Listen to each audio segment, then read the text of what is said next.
আজকের ভিডিওতে আপনাদের জন্য নিয়ে এসেছি চমৎকার কিছু ফলের ডেকোরেশন আইডিয়া। শীতকাল মানেই তো চারদিকে উৎসবের আমেজ, বিয়ে, গায়ে হলুদ কিংবা জন্মদিন।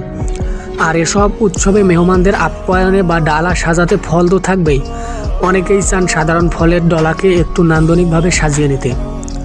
আজকের এই ভিডিওতে আমরা দেখব কিভাবে সহজে সাধারণ কিছু ফল দিয়ে একটি আকর্ষণীয় ডেকোরেশন তৈরি করা যায়। প্রথমেই আমরা একটি সাদা প্লেটের চারপাশে পাতলা করে স্লাইস করা ড্রাগন ফল সাজিয়ে নেব। এরপর তার উপরে দেব সবুজ রঙের কিউই স্লাইস, যা প্লেটটিকে একটি সতেজ ভাব আনবে। মাঝখানে সুন্দর করে বসিয়ে দেব মালটার টুকরো। অবশেষে মাঝখানে খালি অংশ ছোট ছোট গোল ড্রাগন ফল দিয়ে পূর্ণ করে দেব। ভিডিওটি একটু মনোযোগ দিয়ে দেখলেই বুঝতে পারবেন এই কাজটি কতটা সহজ এবং শৈল্পিক। আপনি চাইলে আপনার পছন্দ মতো অন্য যে কোনো ফল ব্যবহার করেও এমন অসাধারণ ডেকোরেশন করতে পারেন। দেখুন, তৈরি হয়ে গেল চমৎকার একটি ফলের প্লেট, যা যে কোনো উৎসবের শোভা বাড়িয়ে দেবে কয়েক গুণ।